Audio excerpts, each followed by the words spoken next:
Hello everyone and welcome to this video on creating a tower defense game in Unity. Today we are going to create some cool UI that will display whenever we finish a level.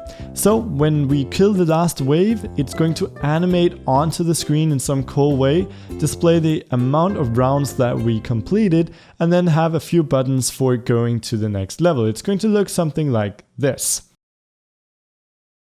So let's just go ahead and get started. So as you can see, I'm here in level 1. And we're going to be editing the UI. So let's go to the scene here and let's open up our overlay canvas. And instead of creating everything from scratch, let's reuse some of the parts that we created in an earlier video. More specifically, the video on creating a game over screen. So if you haven't watched that, I recommend you do that first. Or if you feel like you know Unity a bit better, you can definitely just do everything on your own. So let's just duplicate the game over menu here and let's open it up to see what we're working with. So this basically has a background, a text saying game over, which we're going to change in a second. It's going to show the amount of rounds that we just completed or survived. And we are also going to have a couple of buttons. In this case, we have a retry and a menu button. We are going to change that to a continue and a menu button. On the game over object itself, we have a game over script that changes the rounds text to display the actual amount of rounds that we completed, as well as hooking up some of the buttons to actually do something when we press them. We also have an animator, so if we go ahead and hit play, it's just going to animate in very smoothly, and that looks pretty nice. So let's just keep that on there as well. So let's begin by changing the name of this object to something like complete level. And let's also remove the game over script. Let's now go to the game over text and rename this to something like level 1 text. And we'll change the actual text to level 1 as well. We might even put an exclamation mark in there. No, it doesn't look good. And we can also change the font here to be Roboto Black. I want this to really have an impact. So the round survive we can pretty much leave as is, but I do want to mess around with the buttons here a little bit. So let me start by selecting the retry button and just scaling this up to fit the entirety of the two buttons. So if we disable our menu now, we've just made that twice as big. And I think we can go ahead and change the text here to continue. I really want the user to press this button, so it's going to be very large. And let's just rename it in the hierarchy as well. We're not going to be hooking it up to an on-click event just yet, but we'll do that very soon. Next up, I also want to maybe highlight this button a tiny bit more whenever we hover over it. So I'm just going to change the highlighted color to be a bit more gray. That will just look a bit better because whenever you have bigger buttons, you also want bigger highlight animations. That's a good rule of thumb. So now we can take our continue and maybe move it up a tiny bit. I'm holding down shift to move it on the y-axis. And let's also take our round survived and just move that up a tiny bit as well. I think that looks a bit better. We can maybe even move up our continue button a tiny bit more, because what I want to do with our menu button here is actually place this right beneath. And I want to go ahead and disable our image and just have the text here. That's a pretty new thing to do, but it's done a lot, especially on Android and smartphones and stuff like that, to use text as a button. So let's make this white and let's also make it a Roboto thin. And we can definitely scale down the font to something like 20. We want it to be pretty small. Let's take the entire button here and scale down as well. And just place that right under our continue button. So you can see you can definitely click there, but it's not going to be very clear. And we definitely draw more attention to the click or to the continue button. So now for our menu here, we can go ahead and change the highlighted color as well, just to make that more apparent as well. And we don't want to have the menu image as our target graphic. Instead, we want to have our text. So now when we hit play, we should actually see this menu working already. And you can see it has a nice fade in and all that working. And we also can hover our two buttons and click on them, but nothing yet happens. And our rounds survived do not change. So what I thought, since we both have an amount of rounds survived under our complete level screen and under our game over screen, is maybe separate that piece of code out into a separate script that we can then put on the actual text object, our rounds here, in order to change it. So let's go into our game over script. Let's double click that to open it up in Visual Studio. And we can maybe just extract that piece of code. So Visual Studio is opening here. There it is. And let's go in here, and first off, we need to take the round text. We also need to change this function. So let's create a new script that we place on our round survive. Let's do it on the complete level first. And let's actually go into our round text object just to make things as simple as possible. And let's call this one the rounds survived. And we can just double click that to open it up as well and hit reload.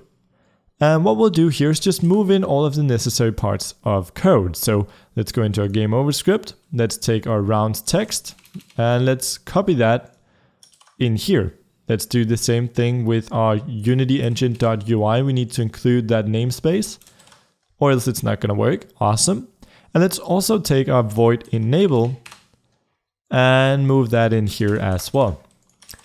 So right now we're just setting the text equal to the amount of rounds that we have survived.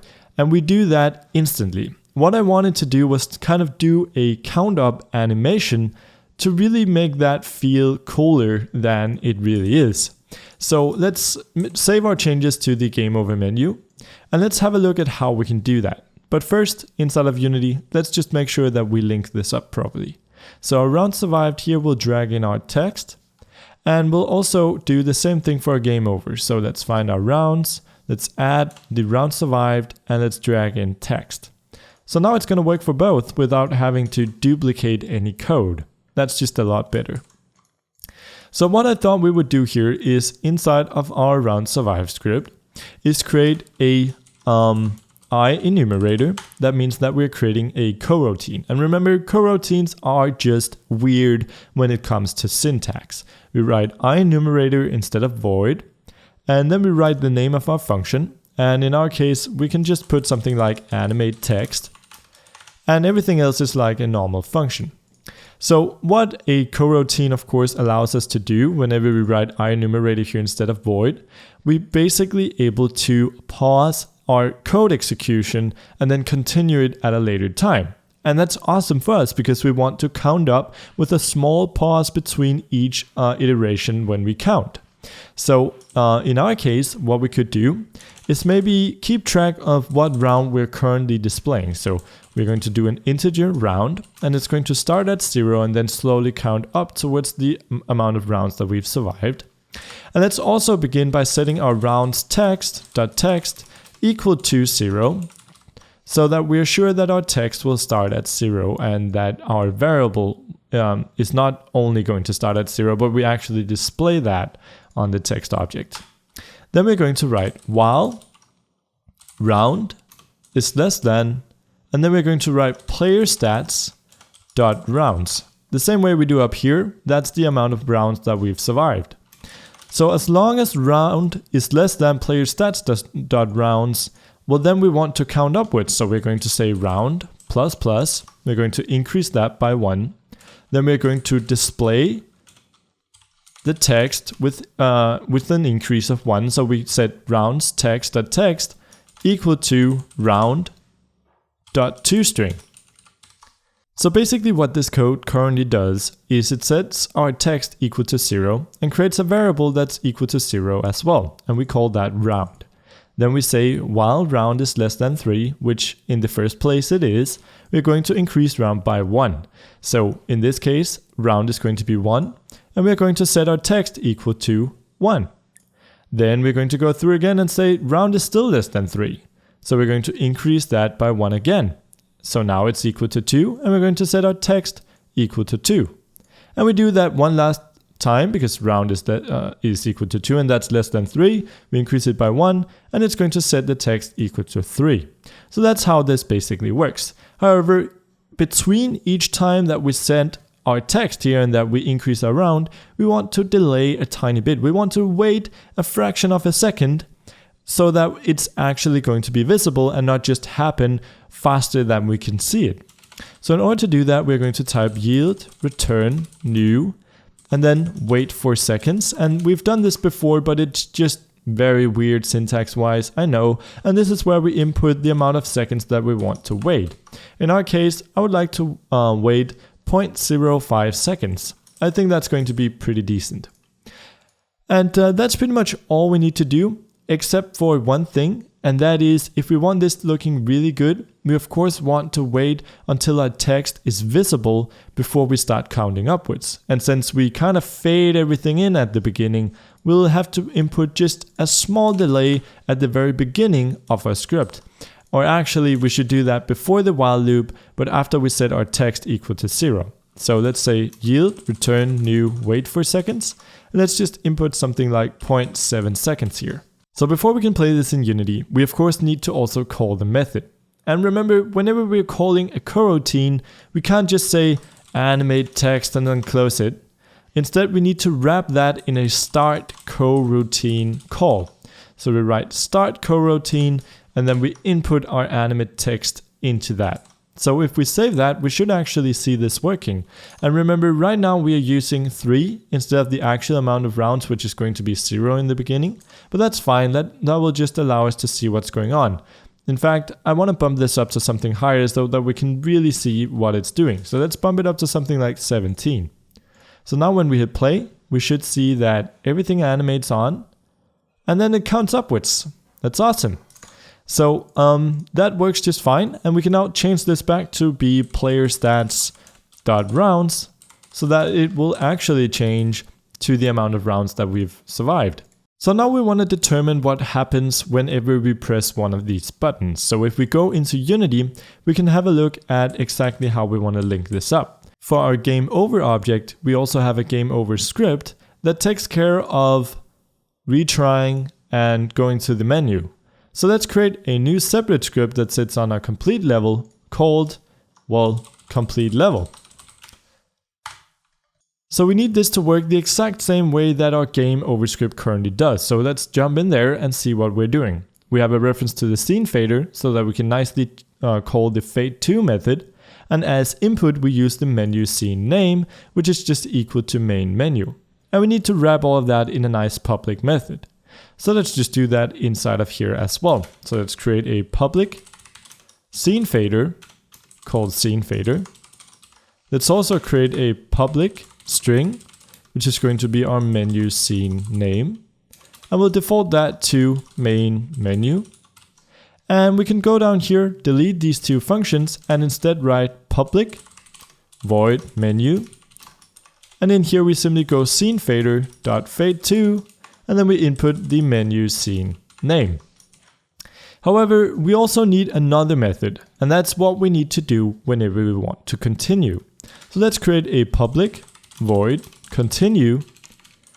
And basically what we want to do here is the exact same thing that we did in the previous video. We want to bump up our maximum level reached so that we will keep proper track of what level we are currently on. And also, we want to, of course, transition to the next scene. So to do that, let's go into our game manager that takes care of all that for us currently. And let's go in here and find our public string next level and the public int level to unlock. And we can just move that inside of our complete level instead. So here we're going to have our, and I actually want to move it up, I think. We're going to have our next level and our level to unlock. And we also need to go down to where we actually call this. So we have our player prefs set int level reached, and we also fade to the next level. So let's just copy all of this code, and I'm just going to copy the, I'm just going to remove the debug.log. So we'll just cut that and paste it in here.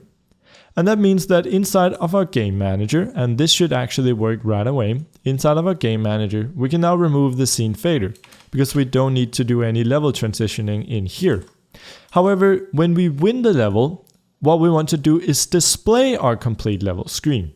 So we'll wait to do all of this until we press the continue button, but we still have to display the continue button and the menu button and all the other stuff that we've created when we win the level. And so inside of our game manager, when our win level function is called, we want to display that. And we'll do that the exact same way we do with the game over UI. We want to create a reference, a public game object, not game manager, game object called complete level, and then UI. And we simply go down here and say complete level UI.setActive, and we input true. We probably also want to set game is over equal to true, the same way that we do when we end the game, just to make sure that our camera will stop moving, and any other scripts that are currently using this variable to figure out if it should be active will respond accordingly. So just make sure to set that to true. So now we should actually be able to go into Unity and link all of this stuff up. And there are a few things that we need to drag around. First off, under our complete level, we should actually see 3 values appearing, and there they are. We have the menu scene name, that's going to be the same. The next level, that's exactly right. The level to unlock is right as well. We just need to drag in the scene fader, and there we go. Then under our game over, we should see that that's just fine as well. And under our game master, some variables here have disappeared, but instead we have the complete level UI, and we just want to drag in that entire object. So now we can disable our complete level UI, and this should actually be working now. However, I discovered a bug, and that is after we did a fix when it came to counting down how many enemies were left and then transitioning to the next wave and maybe even transitioning to the next scene, we also kind of missed some other things that were going on. That part is actually still a bit glitched. And I figured out that 2 things were going wrong. The first one is that under our enemy, whenever our enemy takes damage and his health reaches 0, we die. So we call the die method. And what happens inside of the die method is that we get some money, we instantiate an effect, we destroy the game object, and we add some, or we subtract 1 from the enemies alive. However, destroying a game object is not a very immediate thing. Unity sometimes takes a bit of time before it destroys a game object. It might even call update once more before destroying the game object, and it definitely is going to call update on other objects sometimes before doing it. So what would happen is we would have an enemy that reaches 0 on its health, dies, and then right after another turret shoots it, it takes some more damage, its health reaches 0 as well, and we die again. And so it's just going to keep dying a few times, and therefore not only do we get more money than we should, we also subtract more than we should from the enemies alive. So what we'll do in here is a very, very simple fix. We'll create a private Boolean variable called isDead, and we'll default that to false. Then when we die, we set isDead equal to true. And then up here, we simply say that if our health is less than or equal to 0 and we are not dead, well, then we can go ahead and die. Very simple fix, but it is going to take care of that problem. Also, inside of our wave spawner, currently, whenever we spawn a wave and we go through spawning all the enemies, we check if our wave index is equal to the amount of waves, and if it is, we've just won the level because there are no more waves. Of course, we don't want to check for this just after we finish spawning. We want to check for this in the update loop in case there are no more enemies alive. So under the enemies alive check, we're going to go in here and check if we've just reached the end of our level, and if we have, then we can go ahead and win. So again, just a few bug fixes there, but I thought I would just clear that up in the video because there's nothing more annoying than bugs like this that are sometimes hard to reproduce but just gives weird results. So now we should be able to go in here, hit play, and let's just play through our game here. So let's start by creating some laser turrets, and I'm actually just going to go totally overboard with these so that we can very quickly go through the game. Let's also create a couple of standard turrets and maybe some missile launchers down here just for fun. And these should be able to take care of it. So this is our next to last, and this is our final wave. And you can see that when the last enemy is killed, it's going to say level 1. It disables our camera because we remember to set game is over. It counts up to 5, the amount of rounds that we survived. And we have 2 buttons. We have the menu, which I'm just going to promise you works. And we have the continue button, which we can go ahead and click. And it does not. Oh yeah, so that's the final thing that we forgot to link up, and that means the menu button actually doesn't work as well. What we need to do is go into our overlay canvas, complete level, and then we can select our continue, And in here, we of course need to reference the onClick event. You guys were probably sitting there, oh no, he doesn't know what he's doing. Hasn't he forgotten to?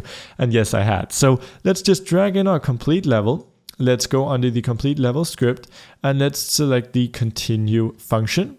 And also under our menu, let's drag in our complete level, going under the complete level script and selecting the menu function. Cool. So that should actually make everything work. So let's just again quickly run through this. I'm never going to get tired of playtesting this game. I think it's really fun. We really nailed some of the mechanics here. Of course, we might need some balancing, but that's a whole nother topic. So let's just run through it here. So this is the second to last level, and the final level is going to spawn now. And when we run through and kill off our last opponent, level 1, everything counts up. Awesome, we can hit continue, and it's going to transition directly to the next level. That's pretty much it for this video. I hope you liked it, and I really hope you like the series in general. If you do, you should consider visiting my Patreon page. Patreon is a way for you to support me with a monthly donation, and in return I offer some humble rewards, and in general it's what keeps this channel going and growing. So yeah, consider supporting me there. It's of course totally optional, and regardless of if you do, I will see you in the next video. Thanks to all of the awesome Patreon supporters who donated in November, and a special thanks to Sultan Al Sharif, Faisal Marafai, James Calhoun, and Robert Bonham. Become a patron yourself at patreon.com/Brackeys.